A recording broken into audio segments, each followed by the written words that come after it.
Me Thank you desperté for esa joining me mañana del today. It's 24 de truly a diciembre pleasure to con connect el with sabor you and amargo del share café insights on this recalentado en la topic. boca y el peso de los años sobre los hombros. 60 años de vida. Carmen Soler, me dije, mientras me miraba en el espejo del baño. Las arrugas alrededor de los ojos se habían marcado más desde que Manuel murió hace 3 años, pero aún tenía esa chispa en la mirada que él tanto amaba. La casa olía a polvo de Belén y a velas de cera. Había pasado toda la semana anterior montando el nacimiento en el salón, colocando cada figurita con el mismo cuidado que cuando Javier era pequeño.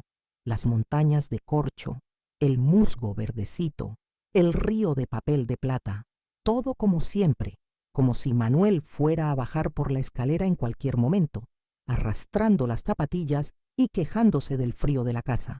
Pero Manuel ya no estaba, y esta sería mi primera Navidad completamente sola, organizando la cena familiar. Bueno, no del todo sola. Tenía a mi hijo Javier, a mi nieta Elena de 12 años, y también estaría Marta, mi nuera, aunque esa mujer, Dios santo, esa mujer siempre conseguía hacerme sentir como una intrusa en mi propia casa. Me vestí con mi falda de lana azul marino, la que Manuel me regaló el último cumpleaños que pasamos juntos. Aún me quedaba bien, aunque quizá un poco holgada de cintura. Había perdido peso estos últimos meses, pero no por voluntad propia. Las preocupaciones adelgazan tanto como las dietas, ¿verdad? En la cocina, encendí la radio. Sonaban villancicos, Noche de paz, Noche de amor. La voz del cantante me acompañó mientras sacaba del frigorífico la pierna de cordero que había encargado en la carnicería de Paco. 12 kilos de carne para 6 personas. Pero es que en Navidad, si no sobra, es que no has hecho bien las cosas. Esa era la filosofía de mi madre. Y la mía también. El teléfono sonó cuando estaba preparando el relleno del cordero con ajo, perejil y un chorrito de brandy. Era Javier. Mamá, ¿cómo vas con todo?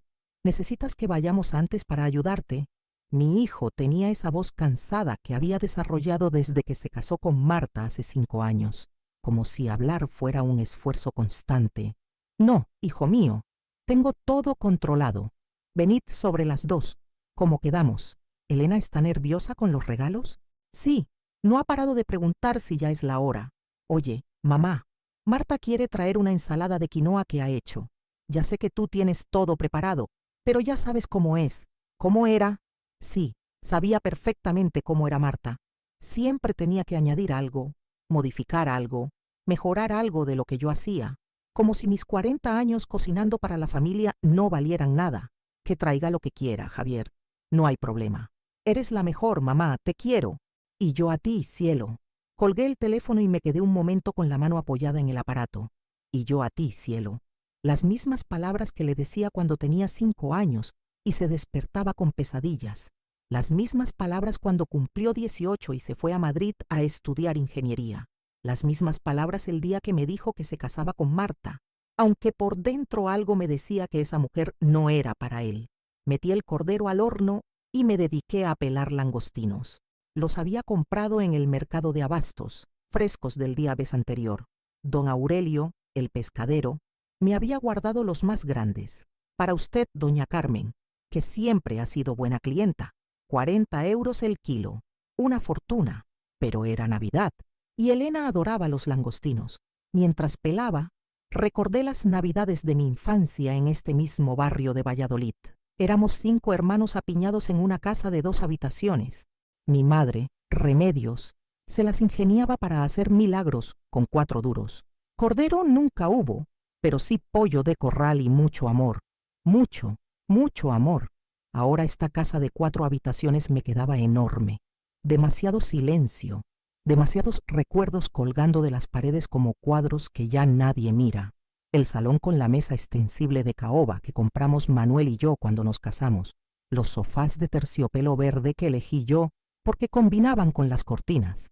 La lámpara de cristal que tanto le gustaba presumir cuando venían las visitas. Mira qué lámpara nos hemos comprado Carmen y yo, decía Manuel, como si fuera la lámpara del Palacio Real. A las 12 empezó a llover. Una lluvia fina y fría, típica de Valladolid en diciembre. Desde la ventana de la cocina veía a los vecinos corriendo con bolsas del supermercado, huyendo del agua. Algunos llevaban paraguas, Otros simplemente corrían más rápido. La vida sigue, me dije. La vida siempre sigue. Terminé de preparar la mesa. Manteles blancos de lino, los platos de la vajilla buena que solo sacaba en ocasiones especiales, copas de cristal, servilletas de tela. En el centro de mesa que había hecho con ramas de pino, piñas y algunas bolas doradas. Nada ostentoso, pero bonito, elegantes, diría yo. Subí a mi habitación a cambiarme. Me puse la blusa de seda blanca que me había comprado el mes anterior en las rebajas. Me miré en el espejo del armario, el mismo donde Manuel se afeitaba cada mañana durante 37 años de matrimonio. Aún estaba su brocha de afeitar en el estante del espejo. No había sido capaz de tirarla. Me recogí el pelo en un moño bajo, como me gustaba llevar para las ocasiones. Un poco de pintalabios rosado, un toque de colorete. «Estás guapa, Carmen», me dije en voz alta, y lo creí. A pesar de los años, a pesar de las arrugas, a pesar de que ya no era la joven de 23 años que se casó con Manuel en la iglesia de San Martín, bajé a la cocina a comprobar el cordero. El aroma llenaba toda la casa. Ajo, romero, vino blanco. Olía a hogar, a tradición, a todas las navidades de mi vida. Saqué el termómetro de carne y pinché el muslo. Perfecto, jugoso pero bien hecho, como le gustaba a Javier. El timbre sonó a las 2:15. A través de la mirilla vi a Elena saltando de un pie a otro, impaciente. Llevaba un abrigo rojo con capucha que la hacía parecer Caperucita. Detrás venían Javier y Marta, mi hijo con una botella de cava en la mano y esa sonrisa que ya no llegaba a los ojos. Marta con un Tupperware en las manos y su expresión de siempre, como si oliera algo desagradable. «¡Abuela!», gritó Elena nada más abrir la puerta, y se abalanzó sobre mí. La abracé fuerte, aspirando el olor de su champú de fresa. A los 12 años, Elena era mi razón de vivir, los ojos verdes de su padre, pero la sonrisa traviesa que yo tenía a su edad, y esa capacidad infinita para la alegría que solo tienen los niños. «Huele muy bien, mamá», dijo Javier, dándome un beso en la mejilla. «Es la receta de siempre, tu favorita». Marta entró detrás, con el Tupperware extendido hacia mí como si fuera una ofrenda. «Carmen, te he traído una ensalada de quinoa con granada y nueces. Es muy sana y hace mucho contraste con tanta carne. Siempre igual. Siempre tenía que mencionar que mi comida no era sana, que había demasiada carne, que habría que cambiar esto o aquello». Sonreí y cogí el Tupperware. «¡Qué detalle! Marta, la pondré en la mesa». Elena ya había desaparecido hacia el salón, seguramente para inspeccionar los regalos que había bajo el árbol. Sus pasos corrían por el parquet como notas musicales. Javier se quitó el abrigo y fue a sentarse al sofá. Se veía cansado, más delgado. ¿Estaría comiendo bien? Desde que vivía con Marta siempre parecía desnutrido. Marta se dirigió directamente a la cocina, sin preguntarme siquiera si necesitaba ayuda. Abrió el horno, levantó la tapa de las cacerolas, inspeccionó todo como si fuera una inspectora de sanidad. «El cordero está un poco dorado, ¿no? ¿Que no? Espero que no se haya pasado». Se me tensó la mandíbula, pero mantuve la sonrisa. «Llevo 40 años haciendo cordero, Marta. Estará perfecto». «Ah, claro. Es verdad que tienes mucha experiencia». «Experiencia». Lo dijo como si fuera algo malo, como si la experiencia fuera sinónimo de anticuada, de obsoleta. Esta mujer tenía 32 años y se creía la reina de la cocina porque había hecho un curso de cocina asiática online. Elena apareció corriendo desde el salón. «Abuela, hay un regalo grandísimo con mi nombre». «¿Qué es? ¿Puedo abrirlo ya? Primero comemos, cielo. Los regalos después de la cena, como siempre». «Pero abuela, nada de peros. Ven, ayúdame a poner el agua en las copas». Elena adoraba sentirse útil. La dejé llenar las copas de agua mientras yo servía el cava en las de cristal tallado. Esas copas habían sido de mi suegra, Dolores, la única cosa buena que heredé de esa mujer, que me tuvo en cuarentena durante los primeros 10 años de matrimonio, porque consideraba que su hijo se merecía algo mejor que la hija de un fontanero. Llamé a todos para sentarse a la mesa. Javier se sentó en la cabecera, donde siempre se había sentado su padre. Elena a mi lado, como siempre. Marta enfrente de mí, estratégicamente colocada para poder controlar toda la mesa con la mirada. Serví el cordero en la bandeja grande de porcelana, la que había sido de mi madre. La carne se desprendía del hueso, tierna y dorada. Los langostinos brillaban como joyas rojas en su fuente. Las patatas pequeñitas, la ensalada mixta, el pan recién comprado en la panadería de Felipe. Todo perfecto, como había sido siempre, como debía ser. Javier descorchó el cava. El sonido del corcho al saltar me alegró el corazón. Sonaba a celebración, a brindis, a vida. Por la abuela, que se ha esforzado mucho, dijo Elena, levantando su copa de mosto de uva. Por mamá, secundó Javier.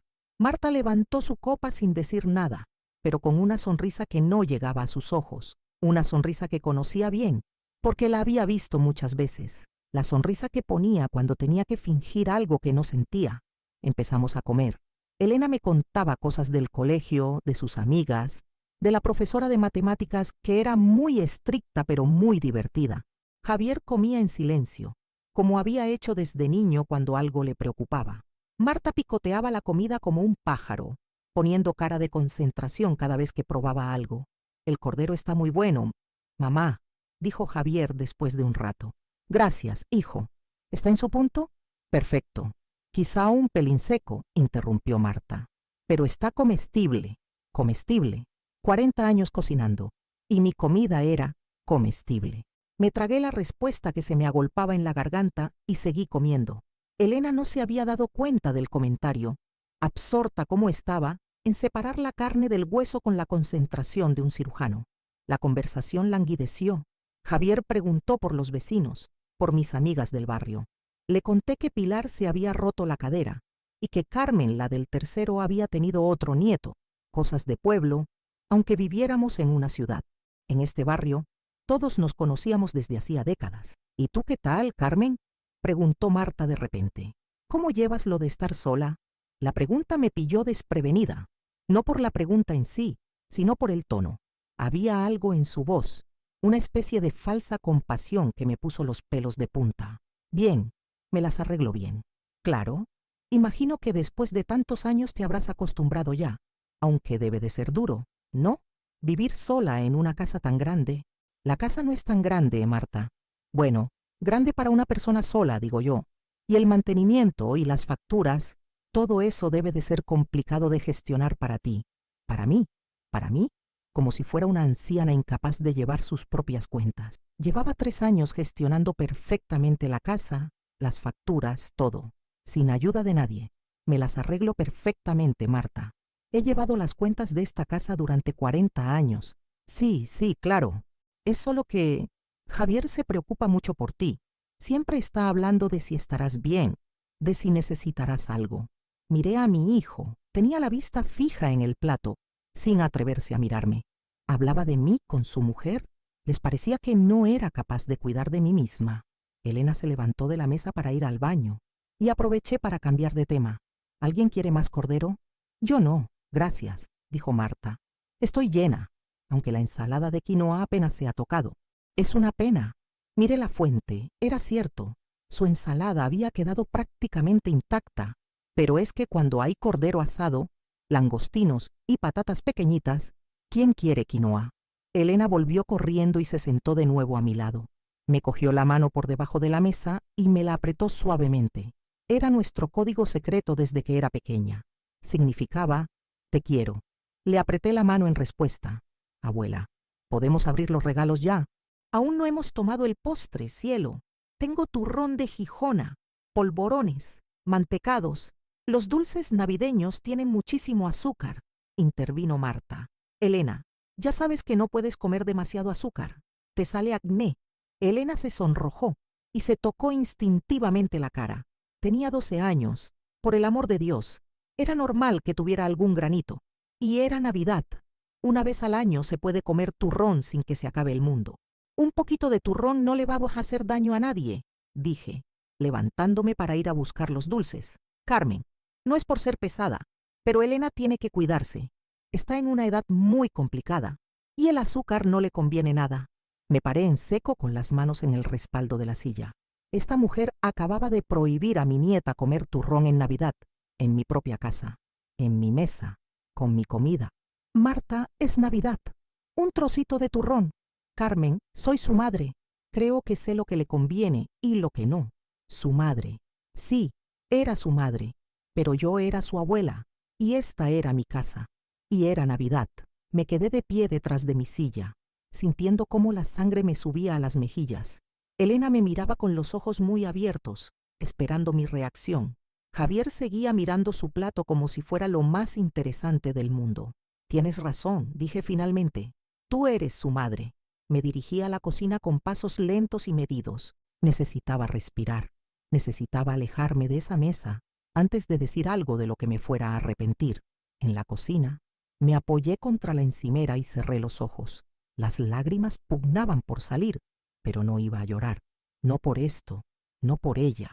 Oí pasos detrás de mí. Era Elena. Abuela, ¿estás bien? Sí, cielo. Solo estoy recogiendo un poco. Yo sí quiero turrón. Me da igual lo que diga mamá. Le sonreí y le acaricié la mejilla. Tu mamá tiene razón. Hay que cuidar la piel. Pero es Navidad. Ya habrá más Navidades, Elena. Volvimos al salón.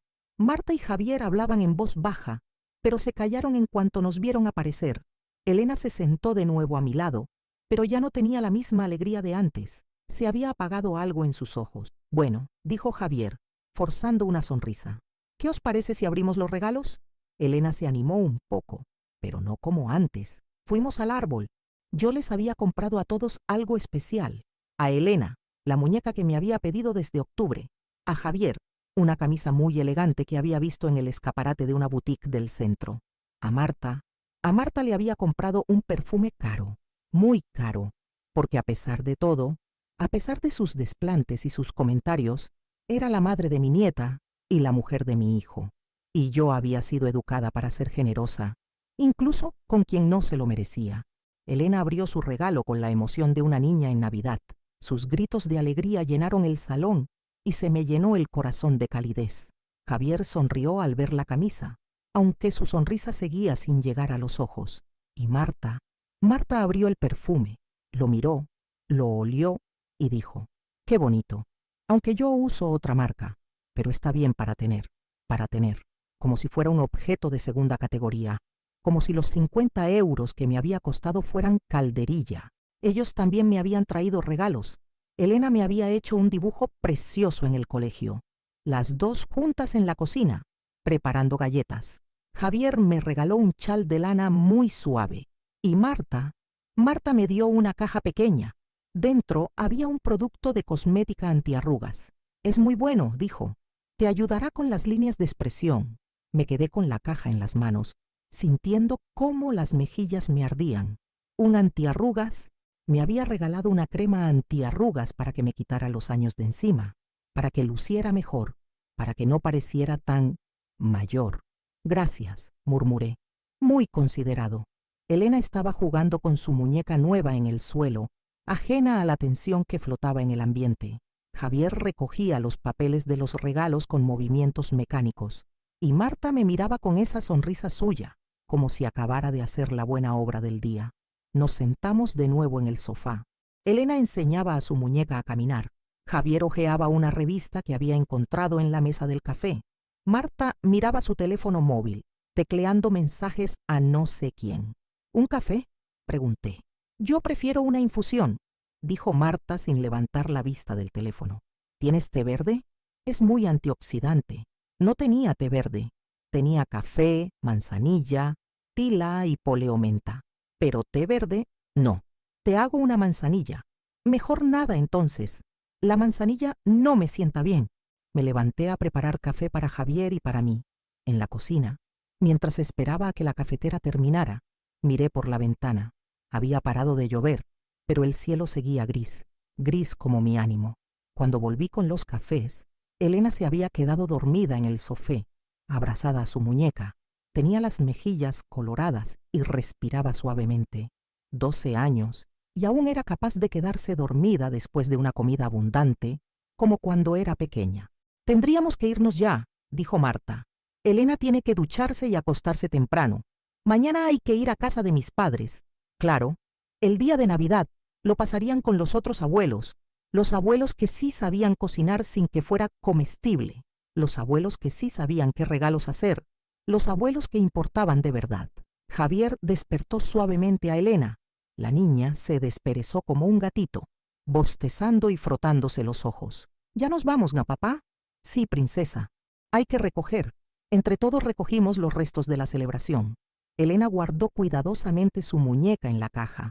Javier dobló su camisa nueva.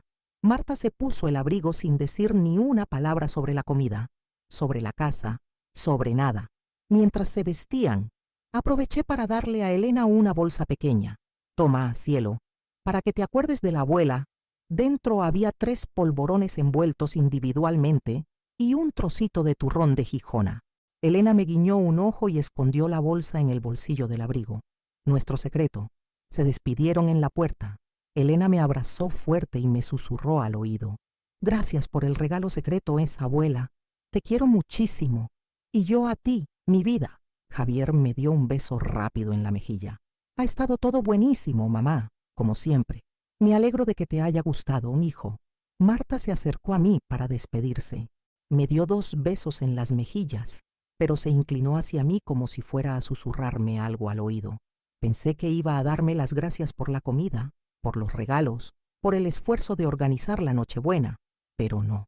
Se inclinó hacia mí, con los labios casi rozándome la oreja, y susurró con una voz tan baja que solo yo pude escucharla. Así debe lucir una suegra. Derrotada, me quedé paralizada en el umbral de la puerta, con la mano aún en el pomo, viendo cómo se alejaban hacia el coche. Las palabras de Marta resonaban en mi cabeza como el eco de una bofetada. Así debe lucir una suegra, derrotada. Cerré la puerta despacio y me apoyé contra ella. El silencio de la casa me envolvió como una manta húmeda. Solo se oía el tic-tac del reloj de pared del recibidor, el mismo que había marcado el tiempo de mi vida durante 30 años. Tic-tac, tic-tac, como el latido de un corazón cansado. ¿Derrotada? Eso era lo que veía cuando me miraba. ¿Una mujer derrotada? Caminé hacia el salón arrastrando los pies. Las copas sucias seguían en la mesa, los platos con restos de comida, las servilletas arrugadas. El árbol de Navidad seguía ahí, con sus luces titilantes, pero ya no me parecía bonito. Me parecía triste, como un actor que sigue representando su papel, aunque el público ya se haya ido. Me senté en mi butaca, la que había sido mía desde que compramos este juego de sofás. Manuel siempre se sentaba en el sofá grande, con el mando de la televisión en la mano, cambiando de canal hasta que encontraba algún partido de fútbol o un documental de la Segunda Guerra Mundial. Yo siempre en mi butaca, con mi labor de punto o un libro, pero ahora mi butaca me parecía demasiado grande, como todo en esta casa, todo diseñado para 2 personas, y yo era solo una mujer de 60 años, sola, que según su nuera lucía derrotada. Me levanté y empecé a recoger los platos. Los llevé a la cocina de 3 en 3, como había hecho toda la vida. En el fregadero, mientras enjuagaba los restos de comida, me vino el recuerdo de mi madre haciendo lo mismo después de cada cena familiar. Remedios siempre decía que una casa se medía por cómo se recogía después de las visitas. Si recoges con alegría, es que has disfrutado. Si recoges con pena, es que algo ha salido mal. Yo estaba recogiendo con pena. Abrí el grifo del agua caliente y empecé a fregar. La vajilla buena requería cuidado especial. Nada de lavavajillas para estos platos que habían sido de mi suegra. Agua templada, jabón suave, estropajo de la parte blanda. Mientras fregaba, las lágrimas empezaron a caer sin que pudiera evitarlo. Caían directamente al agua jabonosa. Desaparecían entre la espuma como si nunca hubieran existido. ¿Cuándo había empezado a verme así, Marta? ¿Cuándo había dejado de ser Carmen, la suegra que se esforzaba por hacer todo perfecto, para convertirme en una mujer derrotada? Recordé la primera vez que la conocí. Javier me la trajo a casa un domingo de primavera, hace 6 años. Era una chica guapa, delgada, con el pelo rubio recogido en una coleta alta y una sonrisa perfecta. Llevaba unos vaqueros ajustados y una blusa blanca que parecía recién salida de una tienda cara. Hablaba con seguridad, gesticulaba mucho con las manos y tenía esa forma de reírse que hace que todos la miren.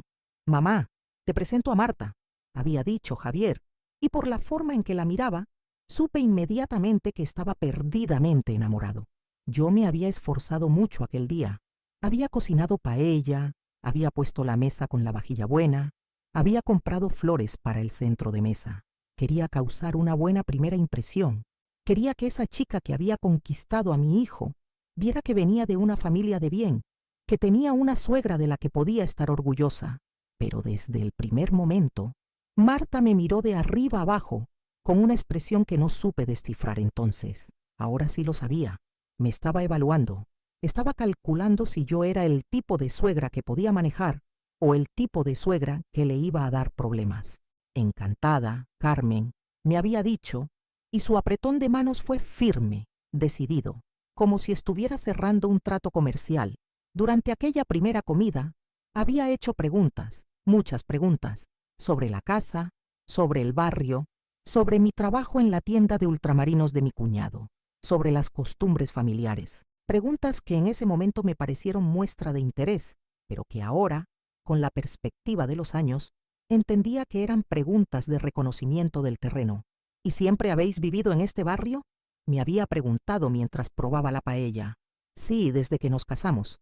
Es un barrio tranquilo, de gente trabajadora. Claro, está bien para criar niños, aunque un poco alejado del centro, ¿no? Manuel había intervenido para explicar que el barrio tenía muy buena comunicación, que había autobuses cada 10 minutos, que teníamos de todo cerca. Pero Marta había asentido con esa sonrisa suya que no decía ni que sí ni que no. Una sonrisa diplomática. Al final de aquella comida, cuando se fueron, Manuel me había dicho: es una chica muy despierta. A Javier le conviene una mujer así, que lo espabile un poco. Yo no había dicho nada, pero algo en mi interior ya me advertía que esa chica despierta iba a ser un problema. Y así fue. Terminé de fregar los platos y los puse a secar en el escurridor. Eran casi las 6 de la tarde. Fuera ya era de noche, y las farolas de la calle se habían encendido. Desde la ventana de la cocina podía ver las casas de enfrente, todas con las luces encendidas, familias cenando, niños jugando, vida normal. Me preparé una manzanilla y me senté a la mesa de la cocina. La misma mesa donde había desayunado con Manuel todos los días durante 37 años. La misma mesa donde Javier hacía los deberes del colegio mientras yo preparaba la cena. La misma mesa donde habíamos celebrado cumpleaños, discutido presupuestos familiares, planeado vacaciones. Ahora era solo una mesa demasiado grande para una persona. Mientras me tomaba la infusión, mi mente volvió a aquella frase: así debe lucir una suegra. Derrotada. ¿Qué había visto Marta en mí para decir eso? Mi vestimenta, mi forma de comportarme, mi casa. Me levanté y me miré en el espejo del recibidor. 60 años, pelo castaño con canas que me teñía cada 2 meses en la peluquería de Marisol, arrugas alrededor de los ojos, surcos a los lados de la boca, la piel del cuello un poco más floja de lo que me gustaría, pero no me veía derrotada. Me veía cansada, quizá, algo triste, tal vez, pero no derrotada. ¿O sí? Volví al salón y me senté de nuevo en mi butaca. Cogí el mando de la televisión y puse las noticias. El presentador hablaba de la situación económica, de política, de cosas que parecían muy lejanas a mi mundo. Cambié de canal. Una película antigua en blanco y negro. Cambié otra vez. Un programa de cocina donde una chef muy joven preparaba platos muy complicados con ingredientes que yo ni sabía que existían. Apagué la televisión. El silencio volvió a llenar la casa. Era curioso. Durante los 3 años que llevaba viuda, había aprendido a convivir con el silencio. Al principio me agobiaba. Echaba de menos la voz de Manuel comentando las noticias, su tos matutina, el sonido de sus pasos por la casa. Pero poco a poco me había acostumbrado. El silencio se había convertido en mi compañía. Pero esta noche era diferente. Esta noche el silencio no era compañía, sino testimonio. Testimonio de que Marta tenía razón. Vivía sola, en una casa demasiado grande, con recuerdos que cada día pesaban más, con una vida que se había ido achicando hasta convertirse en una rutina de supervivencia. Levantarme, desayunar, ir al mercado, cocinar, ver la televisión, acostarme, y otra vez lo mismo, y otra vez, y otra vez. ¿Era eso estar derrotada? Me levanté y fui al dormitorio. Me cambié el conjunto de fiesta por el camisón y la bata de casa. Me quité el pintalabios y la sombra de ojos. En el espejo del baño, sin maquillaje, con el pelo suelto, me vi como realmente era. Una mujer mayor, cansada, que vivía de recuerdos. Bajé a la cocina y me preparé la cena. Un poco de queso, un yogur, una pera. No tenía hambre después de la comilona del mediodía, pero había que cenar algo. Me senté otra vez a la mesa de la cocina y comí despacio, masticando cada bocado con cuidado. Mientras cenaba, sonó el teléfono. Era mi hermana Pilar. ¿Cómo ha ido la Nochebuena, Carmen? Bien, Pilar, muy bien. ¿Ha venido todo el mundo? Sí, Javier, Marta y Elena. Hemos comido cordero al horno. ¿Y cómo está Elena? Hace mucho que no la veo. Preciosa. Ya tiene 12 años. Se está haciendo una mujercita. ¿Y Marta qué tal? Siempre me preguntas por ella. Me quedé callada un momento. No podía contarle a mi hermana lo que había pasado. No podía repetir esas palabras en voz alta, porque hacerlo las convertiría en reales. Bien, está bien. Ya sabes cómo es. Esa mujer nunca me ha caído bien, Conetem. Carmen, desde el primer día, tiene algo, no sé cómo explicarlo. Es la madre de mi nieta, Pilar. Ya lo sé, pero tú también eres su abuela, y su abuela la quiere más que esa. En fin, no voy a decir nada. Después de colgar, me quedé pensando en las palabras de mi hermana. Pilar siempre había tenido un instinto especial para las personas. Decía que notaba a los que tenían mala baba, nada más verlos. Con Marta lo había notado desde el principio, pero yo había querido ser generosa, darle el beneficio de la duda. Quizá había sido demasiado generosa. Subí a acostarme. En el dormitorio, me senté en el borde de la cama y miré la mesilla de noche de Manuel. Seguía ahí su reloj despertador, aunque ya no sonaba nunca. Sus gafas de leer, dobladas y limpias como si fuera a usarlas mañana. Una foto nuestra del día de nuestra boda, los dos muy jóvenes y muy sonrientes, con toda la vida por delante. ¿Qué harías tú, Manuel?, le pregunté a la foto. ¿Qué harías si estuvieras aquí? Pero Manuel ya no estaba aquí para contestar.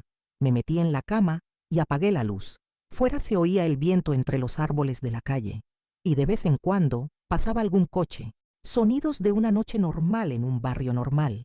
Pero yo no me sentía normal. Me sentía como si algo se hubiera roto dentro de mí, como si las palabras de Marta hubieran encontrado una grieta en mi armadura y hubieran conseguido colarse hasta donde más podía dolerme. Porque lo peor de todo no era que me hubiera llamado derrotada.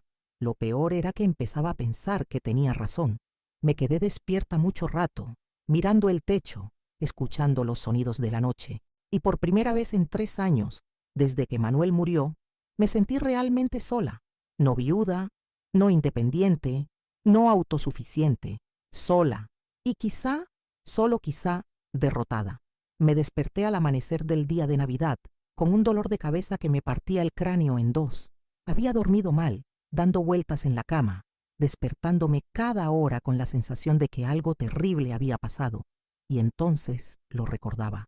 Las palabras de Marta, su sonrisa falsa, la humillación. Me levanté y me dirigí a la cocina arrastrando las zapatillas. Necesitaba café, mucho café. Mientras la cafetera gorgoteaba, miré por la ventana. El día estaba gris, con esas nubes bajas que parecen tocar los tejados. Un día perfecto para quedarse en casa sintiéndose miserable. Pero no iba a permitírmelo. Carmen Soler no se había criado para quedarse en la cama lamentándose. Me había levantado a las 6 de la mañana durante 40 años para ir a trabajar a la tienda de mi cuñado. Había criado a un hijo prácticamente sola porque Manuel trabajaba turnos de noche en la fábrica. Había cuidado a mi suegra durante sus últimos años, cuando ya no se valía por sí sola. Una frase cruel de una mujer engreída no iba a tumbarme. Me vestí con más cuidado del habitual. Me puse el vestido azul marino que me había comprado para la boda de la prima de Manuel. Me maquillé con esmero. Me recogí el pelo en un moño elegante. Me miré en el espejo del recibidor y levanté la barbilla. «Buenos días, Carmen», me dije en voz alta. «Hoy vas a demostrar que no estás derrotada». Desayuné con calma, leyendo el periódico que habían echado por debajo de la puerta. Las noticias de siempre: política, economía, sucesos. Pero había algo en la página de Sociedad que me llamó la atención. Un artículo sobre mujeres mayores que habían empezado una nueva vida después de los 60. una que había abierto una tienda de artesanías, otra que había aprendido a pintar, una tercera que había montado un negocio de catering desde su casa, mujeres como yo, viudas, mayores, que habían decidido no rendirse. Terminé el desayuno y cogí el abrigo. Iba a salir. No sabía a dónde, pero iba a salir. No podía quedarme en casa rumiando lo que había pasado la noche anterior. Necesitaba aire fresco, necesitaba movimiento, necesitaba demostrarme a mí misma que seguía viva. Caminé hacia el centro de la ciudad. Valladolid en Navidad tenía un encanto especial. Las calles estaban decoradas con luces, los escaparates brillaban con ofertas de rebajas, las familias paseaban con niños que llevaban juguetes nuevos en las manos. Todo el mundo parecía contento, en paz, como si las palabras crueles no existieran en este día. Me detuve delante del escaparate de una boutique. Los maniquíes llevaban ropa moderna, elegante, colorida, ropa para mujeres que no habían tirado la toalla. Empujé la puerta y entré. «Buenos días. ¿Necesita ayuda?», me preguntó una dependienta joven, muy arreglada, con una sonrisa profesional. «Solo estoy mirando. Gracias». Recorrí la tienda tocando las telas, mirando los colores, imaginándome con esas ropas. Había un vestido rojo precioso, de manga larga, que me quedaba perfecto. Me lo probé en el probador y me quedé mirándome en el espejo. El rojo me sentaba bien, me daba color a las mejillas, me hacía parecer más joven y, sobre todo, me hacía parecer viva, no derrotada. «Viva». «Le queda fenomenal», dijo la dependienta desde fuera del probador. «El rojo es su color». «¿Usted cree?» «Absolutamente. Le hace muy buena cara y el corte la estiliza mucho». Me compré el vestido. Costaba más de lo que solía gastarme en ropa, pero me daba igual. Si estaba derrotada, al menos estaría derrotada con estilo. Desde la boutique fui a la peluquería. Marisol, mi peluquera de siempre, estaba trabajando aunque fuera día de Navidad. «Carmen, ¿qué haces por aquí hoy?» «Necesito un cambio, Marisol. Algo diferente. ¿Te corto un poco el pelo? Te haría muy favorecedor más corto y con más movimiento. Córtamelo. Y cámbiame el color también. ¿Estás segura? Llevas el mismo corte desde hace años. Precisamente por eso. Necesito cambiar». Marisol trabajó durante 2 horas. Primero me cortó el pelo hasta los hombros, dándole capas y movimiento. Después me aplicó un tinte más claro, eliminando las canas y dándome un color castaño dorado que me quitaba 10 años de encima. Cuando terminó y me enseñó el resultado en el espejo, no me reconocí. Era yo, pero una versión renovada, más moderna, más joven. Una versión que definitivamente no lucía derrotada. «Estás guapísima, Carmen. Te has quitado años de encima». «Gracias, Marisol». Era justo lo que necesitaba. Salí de la peluquería sintiéndome como nueva. Caminé por el centro de la ciudad con paso decidido, notando cómo la gente me miraba. No me miraban con lástima, como a una viuda mayor y sola. Me miraban con aprobación, como a una mujer atractiva y elegante. En la Plaza Mayor me senté en la terraza de un café, a pesar del frío de diciembre. Pedí un chocolate caliente con churros y me quedé observando a la gente pasar. Parejas jóvenes, familias con niños, grupos de amigos, vida, movimiento, alegría. Y yo formaba parte de ello. No era una espectadora desde la ventana de mi casa. Estaba aquí, participando, viviendo. Mi teléfono sonó, era Javier. «Mamá, ¿cómo estás? ¿Qué tal has pasado la mañana?» «Muy bien, hijo. He salido a dar un paseo por el centro». «¿No estás en casa?» «No, estoy tomándome un chocolate en la Plaza Mayor». «¿Sola?» «Sola, pero no sola. Hay mucha gente, está muy animado». Se hizo un silencio al otro lado del teléfono. Javier parecía desconcertado por el hecho de que su madre estuviera en el centro de la ciudad un día de Navidad, tomando chocolate en una terraza. «¿Estás bien, mamá? ¿Ha pasado algo?» «Estoy perfectamente», sí, Javier. «Solo he decidido salir un poco, cambiar de aires. Es que, no sé, me extraña. Tú siempre pasas el día de Navidad en casa, tranquila. Pues hoy he decidido hacer algo diferente. ¿Te recojo? ¿Quieres que vayamos a dar una vuelta juntos?» «No hace falta, hijo. Estoy muy bien aquí». Después de colgar, me quedé pensando en la conversación. Javier parecía preocupado porque su madre hubiera salido de casa un día de Navidad, como si fuera algo anormal, como si fuera una señal de que algo iba mal. O quizá era una señal de que algo iba bien. Terminé el chocolate y decidí seguir paseando.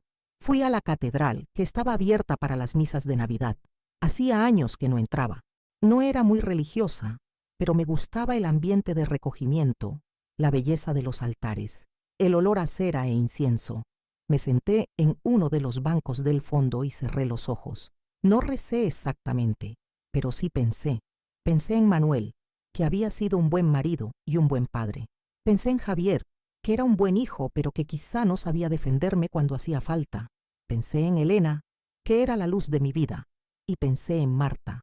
¿Qué problema tenía conmigo? ¿Por qué necesitaba humillarme? ¿Qué ganaba con hacerme sentir pequeña? Cuando salí de la catedral, el cielo había empezado a despejarse. Aparecían tímidos rayos de sol entre las nubes grises. Una buena señal, pensé. Volví a casa caminando despacio, disfrutando de mi nuevo peinado, moviéndose con la brisa. Varios vecinos que me crucé por la calle tardaron en reconocerme. «Carmen», exclamó doña Esperanza, mi vecina del segundo. «¿Eres tú? Estás guapísima. ¿Te has cortado el pelo?» «Sí, necesitaba un cambio». «Te sienta fenomenal. Pareces otra persona». Otra persona. Exactamente eso era lo que necesitaba hacer. Cuando llegué a casa, me preparé una comida sencilla pero elegante. Una ensalada con queso de cabra, unas lonchas de salmón ahumado, una copita de vino blanco. Puse la mesa con la vajilla buena, encendí unas velas, puse música clásica de fondo. Una cena para una, pero no una cena triste de mujer sola. Una cena elegante de mujer independiente que se cuidaba a sí misma. Mientras comía, sonó el teléfono. Esta vez era Elena. «Abuela, te he llamado antes pero no estabas». «Hola, mi vida. He salido a pasear un rato. ¿Estás bien? Papá dice que estás rara». «¿Rara? ¿Por qué iba a no estar rara?» «No sé. Dice que no es normal que hayas salido hoy». «Pues yo me encuentro muy normal, cielo. ¿Qué tal en casa de los abuelos?» «Bien, pero echo de menos tu comida. La abuela Esperanza ha hecho pollo al horno y no está tan bueno como tu cordero». Sonreí. Mi nieta me echaba de menos. Mi comida le sabía mejor que la de la otra abuela. «¿Sabes qué, abuela? Cuando sea mayor quiero cocinar como tú. Te enseñaré todo lo que sé, Elena. ¿Me prometes que no te vas a morir nunca?» La pregunta me pilló desprevenida. Era una pregunta de niña, inocente y directa, pero que tocaba mis miedos más profundos. «Mi amor, yo voy a estar aquí mucho tiempo todavía. Tengo mucha vida por delante». «¿En serio?» «En serio». Y al decirlo, me di cuenta de que era verdad. Tenía 60 años, estaba sana, tenía energía. Podía tener fácilmente 20 años más de vida por delante. 20 años para ser algo más que la suegra derrotada que había visto Marta la noche anterior. Después de cenar, me cambié y me puse mi vestido rojo nuevo. Me arreglé el pelo, me pinté los labios de un rojo que combinara con el vestido. Me miré en el espejo del recibidor. La mujer que me devolvía la mirada no estaba derrotada, estaba decidida, estaba fuerte, estaba lista para cualquier batalla que le quisieran plantar. Cogí el teléfono y marqué el número de mi hermana Pilar. «Carmen, ¿qué tal estás?» «Muy bien, Pilar. Mejor que bien. Oye, ¿te apetece que vayamos mañana a tomar café al centro? Tengo que contarte una cosa». «Claro. ¿Ha pasado algo?» «Sí, ha pasado algo. Pero no te preocupes. Ha pasado algo bueno. ¿Estás segura de que estás bien? Te noto diferente». «Estoy diferente, Pilar. Estoy mejor. Esa noche me acosté temprano, pero no de cansancio. Me acosté con la satisfacción de haber tomado decisiones sobre mi aspecto, sobre mi actitud, sobre mi vida. Antes de dormir, me levanté y fui al espejo del baño. Me miré fijamente a los ojos. «Carmen Soler», me dije en voz alta, «mañana empieza el resto de tu vida. Y va a ser una vida que valga la pena vivir». Me metí en la cama y me dormí inmediatamente. Por primera vez en meses, no me desperté ni una sola vez durante la noche. Dormí el sueño profundo de quien tiene planes, de quien tiene propósitos, de quien definitivamente no está derrotada, porque yo tenía algo que Marta no tenía: dignidad. Y la dignidad es algo que nadie te puede quitar si tú no se lo permites. Y yo ya había decidido que no se lo iba a permitir. A la mañana siguiente me desperté con una energía que no había sentido en años. Era como si hubiera estado durmiendo durante meses y por fin hubiera despertado de verdad. Me levanté, me duché, Me vestí con mi ropa nueva y bajé a desayunar tarareando una canción que había escuchado en la radio. Había quedado con Pilar a las 11 en el Café Central, nuestro lugar de siempre. Llegué 10 minutos antes, pedí un cortado y me senté en una mesa junto a la ventana. Desde ahí podía ver la calle y observar a la gente pasar. Me gustaba este ejercicio de observación que había desarrollado desde que vivía sola. Era como leer cuentos cortos. Cada persona que pasaba tenía su historia, sus preocupaciones, sus alegrías. «Dios mío, Carmen», exclamó Pilar nada más verme. «No te había reconocido desde la calle». Mi hermana se sentó frente a mí con los ojos como platos. Pilar era 2 años menor que yo, pero siempre me había hecho sentir como la hermana mayor responsable. Tenía el pelo completamente blanco, que ella se negaba a teñir, y llevaba gafas de pasta que le daban un aire intelectual. Había trabajado toda su vida como administrativa en el ayuntamiento y tenía esa forma de hablar directa y sin rodeos que caracteriza a los funcionarios. «¿Te gusta?», le pregunté pasándome la mano por el pelo. «Me gusta.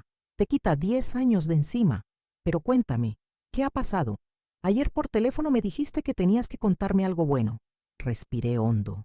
Durante toda la mañana había estado pensando cómo contarle a Pilar lo que había pasado en Nochebuena. Conocía a mi hermana. Era capaz de presentarse en casa de Javier y decirle 4 cosas bien dichas a Marta. Y aunque la idea me resultaba tentadora, sabía que eso solo empeoraría las cosas. «Pilar, ¿tú crees que estoy derrotada?» «¿Derrotada? ¿Tú?» «Carmen, eres la persona menos derrotada que conozco. ¿Por qué me preguntas eso?» «Por nada en concreto. Es solo que a veces me miro en el espejo y veo a una mujer mayor, viuda, que vive sola». «Carmen Soler», me interrumpió mi hermana con ese tono que usaba cuando se enfadaba. «Tú has criado a un hijo prácticamente sola, has trabajado 40 años, has cuidado a tu suegra, has mantenido tu casa impecable, has sido un pilar para toda la familia. Si eso es estar derrotada, yo no sé qué es estar victoriosa». Sus palabras me llegaron al corazón. Pilar tenía razón. Había hecho todo eso y mucho más. ¿Por qué había permitido que las palabras de Marta me afectaran tanto? «¿Te ha dicho alguien que estás derrotada?», me preguntó frunciendo el ceño. «No exactamente. Es solo una sensación que tengo últimamente». «Pues es una sensación equivocada. Oye, ¿sabes qué deberías hacer? Apuntarte a algo, a clases de pintura, o de baile, o a un club de lectura. Conocer gente nueva, hacer cosas diferentes. ¿Tú crees?» «Claro que sí. Tienes 60 años, no 86. Tienes mucha vida por delante. Y además, estás guapísima. Seguro que más de uno se fija en ti». «Pilar, por favor». «¿Por favor qué? ¿Crees que porque enviudes tienes que renunciar a todo?» Manuel era un buen hombre, pero también era muy celoso. Te tenía muy controlada. Ahora puedes hacer lo que te dé la gana. Era cierto. Manuel había sido un marido maravilloso, pero también muy protector, demasiado protector. A veces no le gustaba que saliera sola por las noches, no le gustaba que me arreglara mucho cuando no estaba él, no le gustaba que tuviera amigas muy independientes. Lo hacía por amor, lo sabía, pero quizá me había acostumbrado a vivir dentro de límites muy estrechos. «¿Sabes qué?», le dije a Pilar. «Tienes razón, voy a apuntarme a algo. Esa es mi hermana. ¿A qué te vas a apuntar?» «No lo sé todavía, pero algo encontraré». Nos tomamos otro café y estuvimos charlando 1 hora más. Pilar me contó cosas de sus nietos. Yo le hablé de Elena y de lo mucho que había crecido. No mencioné el incidente con Marta, pero sí le dije que me había dado cuenta de que necesitaba cambiar cosas en mi vida. «Me alegra oírte hablar así, Carmen. Hacía tiempo que te veía un poco apagada». «¿Apagada?» «Sí, como si estuvieras viviendo en piloto automático. Levantarse, hacer las tareas de casa, ir al mercado, cocinar, ver la televisión, acostarse, como si solo estuvieras esperando a que pasara el tiempo». Sus palabras me dolieron porque sabía que tenía razón. Era exactamente lo que había estado haciendo, esperando a que pasara el tiempo, como si la vida real hubiera terminado cuando murió Manuel. «Pues se acabó esperar», le dije. «A partir de ahora voy a vivir». Cuando salimos del café, paseamos por el centro. Pasamos por delante de una academia de baile que tenía un cartel en la puerta. Clases de baile para adultos. Salsa, bachata, tango, todos los niveles. ¿Por qué no entras a preguntar? Me sugirió Pilar. ¿Estás loca? Yo no sé bailar. Por eso se llaman clases, Carmen, para aprender. Pero tendré que bailar con hombres desconocidos. ¿Y qué tiene de malo? Son clases, no una cita. Me quedé mirando el cartel. Baile. Hacía décadas que no bailaba. La última vez había sido en la boda de mi sobrina, hace 5 años. Manuel y yo habíamos bailado un paso doble y me había sentido muy bien entre sus brazos, moviéndome al ritmo de la música. Venga, entra, me insistió Pilar. Solo a preguntar. Empujé la puerta y entramos. El local era amplio, con espejos en las paredes y una barra donde algunos alumnos descansaban entre clase y clase. Había música sonando y una pareja joven ensayando pasos de bachata. ¿En qué puedo ayudarla? Me preguntó una mujer de mediana edad, muy elegante, vestida con ropa de baile. Quería información sobre las clases para principiantes. Perfecto. Empezamos grupo nuevo el lunes que viene. ¿Ha bailado antes? Hace muchos años y muy poco. No se preocupe. Aquí vienen muchas personas que no han bailado nunca o que hace mucho que no bailan. El ambiente es muy relajado y la profesora es excelente. Me explicó los horarios, los precios, el tipo de bailes que enseñaban. Todo sonaba tentador, pero también me daba mucho miedo. ¿Qué iba a pensar la gente al verme? Una mujer de 60 años aprendiendo a bailar salsa. ¿Puedo pensármelo? Por supuesto, pero no lo piense mucho. Empezamos el lunes y los grupos se llenan rápido. Salimos de la academia y Pilar me miraba con una sonrisa de complicidad. ¿Te has puesto colorada cuando hablaba de bailar con compañeros? No me he puesto colorada. Sí te has puesto colorada. Carmen, ¿cuánto hace que no tienes contacto físico con un hombre? Pilar, ¿qué? Es una pregunta normal. Llevas 3 años viuda. Es normal que eches de menos ciertas cosas. No voy a hablar de eso contigo, pues deberías. Eres una mujer, Carmen, una mujer con necesidades, y 60 años no es nada hoy en día.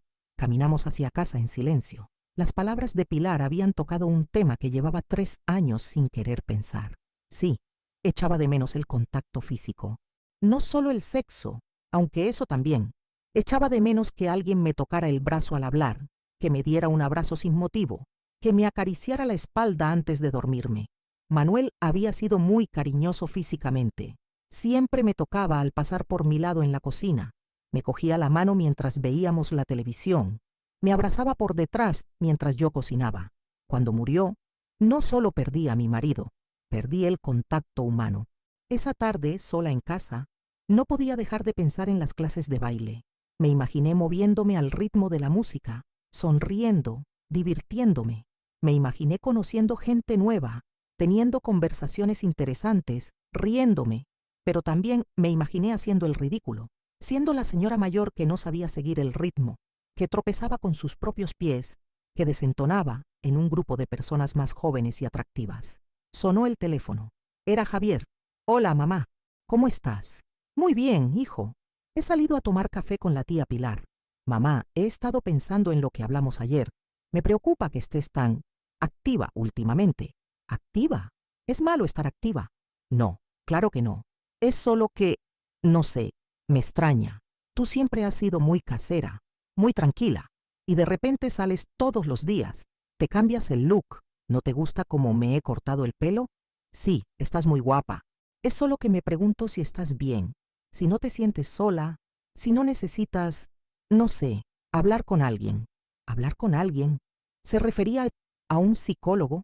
Creía que me había vuelto loca por salir de casa y cortarme el pelo.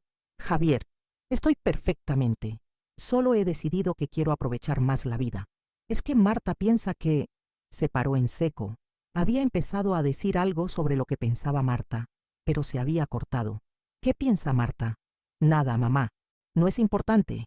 Javier, dime qué piensa Marta. Es solo que ella cree que quizá te sientes sola y que por eso estás haciendo cosas raras, como para llamar la atención. Me quedé sin palabras. ¿Cosas raras? ¿Cortarme el pelo y salir a tomar un café era hacer cosas raras para llamar la atención? ¿Y tú qué crees, Javier? Yo creo que estás bien, mamá. Solo me preocupo por ti. Pues no te preocupes. Estoy mejor que nunca. Después de colgar, me senté en mi butaca del salón y me quedé mirando el teléfono. Así que Marta pensaba que estaba haciendo cosas raras para llamar la atención. Después de decirme que lucía derrotada, ahora creía que mis intentos de no lucir derrotada eran patéticos intentos de llamar la atención. Esa mujer no iba a estar contenta hasta verme completamente hundida, pero ya había tomado una decisión. Me levanté, cogí el teléfono y marqué el número de la academia de baile. Diga, buenas tardes. Esta mañana estuve preguntando por las clases de baile para principiantes. Me gustaría apuntarme. Perfecto. ¿Su nombre? Carmen Soler. Muy bien, Carmen. La espero el lunes a las 7 de la tarde. ¿Sabe dónde estamos? Sí, esta mañana estuve allí con mi hermana. Estupendo. Solo necesito que traiga ropa cómoda y zapatos de tacón bajo, y muchas ganas de pasárselo bien. Eso último lo tengo de sobra. Colgué el teléfono con una sonrisa en los labios. Carmen Soler iba a aprender a bailar. A los 60 años, viuda, con ganas de vivir. Y si eso le parecía raro a Marta, que se fuera acostumbrando, porque esto era solo el principio. El lunes por la tarde llegué a la academia de baile con el corazón latiéndome como si fuera una adolescente en su primera cita. Me había puesto unos pantalones negros cómodos, una blusa de seda rosa y unos zapatos de tacón bajo que había comprado esa misma tarde. Me miré en el espejo de la entrada del local y respiré hondo. Tú puedes, Carmen, me dije en voz baja. La clase ya había empezado cuando entré. Había unas 15 personas, la mayoría de mediana edad, aunque también había algunos más jóvenes. La profesora, Mercedes, me presentó al grupo con naturalidad. Esta es Carmen, que se une a nosotros hoy. Bienvenida. Todo el mundo me saludó con sonrisas amables. No había miradas de extrañeza, no había comentarios sobre mi edad. Simplemente me aceptaron como una más. Vamos a empezar con pasos básicos de salsa, explicó Mercedes. No se preocupen si no les sale perfecto al principio. Esto es diversión, no competición. Durante la siguiente hora me concentré en seguir el ritmo, en mover los pies sin tropezarme, en sonreír aunque me equivocara. Y me equivoqué mucho, pero también me reí mucho. Hacía años que no me reía tanto. Cuando llegó el momento de bailar en parejas, Mercedes me presentó a Ricardo, un hombre de unos 50 años, divorciado, que llevaba 6 meses viniendo a clases. No te preocupes, me susurró, mientras me enseñaba la posición básica. Yo también era un desastre cuando empecé. Ahora ya solo soy un semidesastre. Su sentido del humor me relajó inmediatamente. Bailamos durante 15 minutos, riéndonos de nuestros errores, concentrándonos en no pisarnos mutuamente los pies. Al final de la canción, me di cuenta de que hacía media hora que no pensaba en Marta, en sus palabras crueles, en si lucía derrotada o no. Solo pensaba en la música, en el movimiento, en la sensación de estar viva. Al terminar la clase, Ricardo me invitó a tomar algo en el bar de al lado con otros compañeros. Es tradición, me explicó. Después de clase siempre vamos a charlar un rato. ¿Te apuntas? ¿Por qué no? En el bar conocí a Laura, una profesora jubilada que había empezado a bailar después de enviudar, a Miguel, un ingeniero que venía a clases para conocer gente después de su divorcio, a Rosa, una funcionaria que siempre había querido bailar pero nunca se había atrevido. Gente normal, gente que, como yo, había decidido que la vida continuaba después de los 50, después de las pérdidas, después de los cambios. ¿Cómo te ha parecido la primera clase?, me preguntó Laura. Mejor de lo que esperaba. Pensé que iba a hacer el ridículo. Todos pensamos lo mismo el primer día, rió Miguel. Pero ya verás cómo dentro de un mes te mueves como una profesional. Estuvimos charlando hasta las 10 de la noche. Hacía años que no tenía una conversación tan distendida con gente nueva, que no hablara de enfermedades, de nietos o de problemas familiares. Hablamos de viajes, de libros, de planes para el futuro. Cuando llegué a casa, me sentía como si hubiera corrido una maratón, cansada, pero de buena manera, cansada y contenta. Me preparé una cena ligera y me senté a ver las noticias. Por primera vez en meses, no me sentí sola cenando. Seguía siendo una persona cenando sola, pero ya no me sentía como una mujer abandonada por la vida. Me sentía como una mujer independiente que había elegido pasar la noche en casa. El teléfono sonó mientras recogía los platos. Era Elena. «Abuela, ¿cómo estás?» «Muy bien, cielo. ¿Y tú? ¿Cómo ha ido el colegio?» «Bien. Oye, abuela, Papá dice que estás aprendiendo a bailar. ¿Es verdad? Es verdad. He empezado clases de salsa. ¡Qué guay! ¿Me enseñas cuando vaya a verte? Claro que sí, aunque aún no sé mucho. Da igual, yo tampoco sé nada. Podemos aprender juntas. La ilusión en la voz de Elena me llenó el corazón. Mi nieta no pensaba que fuera raro que su abuela aprendiera a bailar. Lo encontraba genial. Abuela, ¿estás contenta? Mucho, Elena. Muy contenta. Se te nota en la voz. Pareces, no sé, más alegre. Es que estoy más alegre, cielo. Me gusta. Mamá dice que estás pasando por una fase rara, pero a mí me gusta cómo estás ahora. Una fase rara.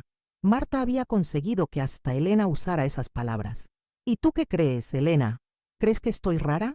Yo creo que estás genial y muy guapa. El otro día cuando vinisteis a cenar, estabas súper guapa. Después de colgar, me quedé pensando en las palabras de mi nieta. Elena me veía guapa, alegre, genial. Javier se preocupaba pero me apoyaba. Pilar me animaba a vivir. Solo Marta me veía como una mujer derrotada primero y como una mujer que hacía cosas raras para llamar la atención después. El problema no era yo, el problema era Marta. Los siguientes días se me pasaron volando. Iba a clases de baile los lunes y miércoles. Había empezado a quedar regularmente con mis nuevos amigos para tomar café o ir al cine. Había retomado la lectura que había abandonado desde que Manuel murió. El viernes por la tarde, mientras preparaba la cena, sonó el timbre. Abrí y me encontré con Javier en la puerta. Venía solo. «Hola, mamá. ¿Puedo pasar?» «Claro, hijo. Pasa. ¿Dónde están Marta y Elena?» «Elena está con una amiga y Marta está en casa». Se sentó en el sofá del salón con gesto cansado. Tenía ojeras y había perdido más peso. «¿Estás bien, Javier?» «Mamá, tengo que hablar contigo de algo». Mi corazón se aceleró. Por su tono sabía que era algo serio. «Dime, es sobre Marta y sobre ti. ¿Qué pasa?» «Marta está muy molesta contigo últimamente. Dice que estás cambiando mucho, que no pareces la misma persona, que estás haciendo cosas que no son propias de tu edad». «¿Qué cosas no son propias de mi edad, Javier?» «Apuntarte a baile, cambiar de look, salir tanto». «Dice que parece que estés teniendo una crisis de mediana edad a los 60 años». Me levanté del sofá y me quedé de pie delante de él. «¿Y tú qué opinas?» Yo no sé qué opinar, mamá. Es verdad que estás diferente. No sé cómo decirlo. Más viva, Javier. Estoy más viva». «Sí, eso. Pero Marta piensa que...» «Me da igual lo que piense Marta». Las palabras salieron de mi boca antes de que pudiera controlarlas. Javier me miró con sorpresa. «Mamá, no, Javier, escúchame bien. Me da igual lo que piense tu mujer. Esta es mi vida, esta es mi casa, y voy a vivir como me dé la gana. Pero mamá, Marta es mi mujer, y la madre de Elena. No puedes simplemente ignorar lo que opina». «¿No puedo? ¿Por qué no?» «Porque somos una familia. Y en una familia hay que tener en cuenta la opinión de todos». «¿En serio, Javier? ¿Tengo que pedir permiso a tu mujer para cortarme el pelo? ¿Para apuntarme a clases de baile? ¿Para reírme?» Javier se removió incómodo en el sofá. «No es eso, mamá. Es que Marta cree que estás buscando, no sé cómo decirlo, atención masculina». «¿Atención masculina?» «Sí. Dice que todo este cambio es porque estás buscando un hombre y que eso no está bien». Me quedé sin palabras. No solo me acusaba de hacer cosas raras, sino que ahora insinuaba que estaba desesperada por encontrar un hombre. «¿Y si fuera así?», le dije después de un momento. «¿Y si estuviera buscando compañía masculina? ¿Qué tendría de malo?» «Mamá, por favor». «No, Javier. Respóndeme. ¿Qué tendría de malo que una mujer viuda de 60 años quisiera tener compañía?» «Es que papá, tu padre murió hace 3 años. 3 años, Javier. Y yo sigo viva». Se hizo un silencio tenso entre nosotros. Javier miraba sus manos. Yo miraba por la ventana. «¿Hay alguien, mamá?» «No, no hay nadie. Pero si lo hubiera, sería asunto mío, no de Marta. Es que ella dice...» «¡Basta ya!», grité perdiendo por fin la compostura. «¡Basta ya con lo que dice Marta!». Javier se sobresaltó. Hacía años que no me oía gritar. «¿Sabes lo que me dijo tu mujer la noche de Nochebuena?» «¿Qué?», me susurró al oído cuando se despedía. Así debe lucir una suegra, derrotada. Javier se puso pálido. «Eso no puede ser verdad. ¿Crees que me lo inventaría?» ¿Por qué te diría eso? No lo sé, Javier, pero me lo dijo.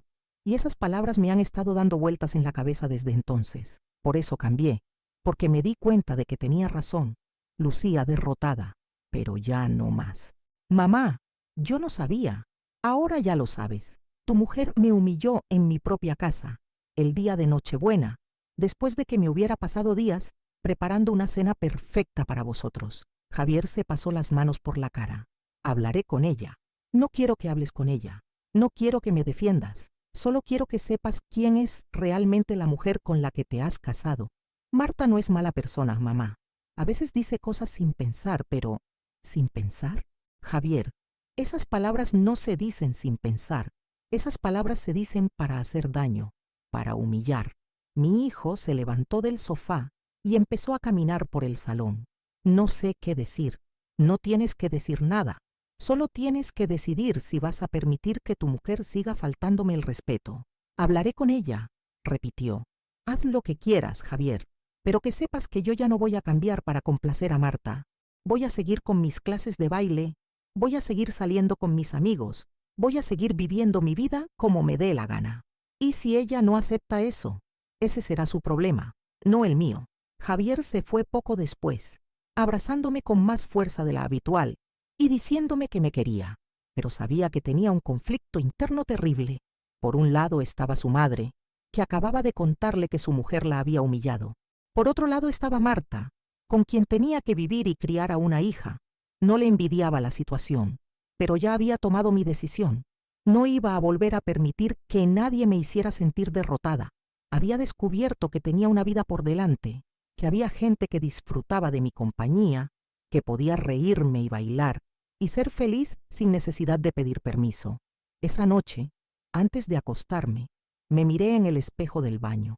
Vi a una mujer de 60 años, con el pelo castaño dorado, los ojos brillantes, la sonrisa en los labios. Una mujer que había aprendido pasos básicos de salsa, que había hecho amigos nuevos, que tenía planes para el futuro. Una mujer que definitivamente no lucía derrotada. Gracias, Marta, le dije a mi reflejo. Gracias por hacer que me diera cuenta de que merecía algo mejor, porque sin quererlo, con su crueldad, Marta me había hecho el mayor favor de mi vida. Me había obligado a mirarme en el espejo y a no reconocer a la mujer que veía, y eso me había dado fuerzas para convertirme en la mujer que quería ser. Una mujer libre, independiente, alegre, una mujer que no necesitaba la aprobación de nadie para ser feliz, una mujer victoriosa. Fin do capítulo 5. Epílogo. Han pasado 6 meses desde aquella noche de Nochebuena. Ahora bailo salsa y bachata con soltura. Tengo un grupo de amigos maravillosos y he empezado a colaborar como voluntaria en una residencia de ancianos enseñando labores de punto. Javier habló con Marta, como me prometió. Nunca me contó exactamente qué le dijo, pero desde entonces ella ha mantenido una cortesía fría pero respetuosa conmigo. Ya no hace comentarios sobre mi comida, mi aspecto o mi vida. Simplemente me ignora, y yo la ignoro a ella. Elena viene a verme todos los sábados y me ha pedido que le enseñe a bailar. Los domingos por la tarde, mi salón se convierte en una academia improvisada, donde mi nieta y yo practicamos pasos de salsa mientras nos reímos de nuestros errores. A veces pienso en qué habría pasado si Marta nunca me hubiera dicho aquellas palabras crueles. Quizá habría seguido viviendo en piloto automático, esperando a que pasara el tiempo, sintiéndome efectivamente derrotada sin darme cuenta. En cierto modo, le debo una extraña gratitud. Me despertó de un sueño que ni siquiera sabía que estaba viviendo. La semana pasada, Ricardo me invitó a cenar. Solo como amigos, me aclaró, aunque creo que ambos sabemos que podría ser algo más si quisiéramos. Aún no le he dado una respuesta, pero me gusta saber que tengo la opción de decir que sí, porque esa es la diferencia entre la Carmen de antes y la Carmen de ahora. Antes las opciones me daban miedo, ahora me dan esperanza, y cuando me miro en el espejo cada mañana, veo exactamente lo contrario de lo que Marta quería que viera. Veo a una mujer que ha ganado,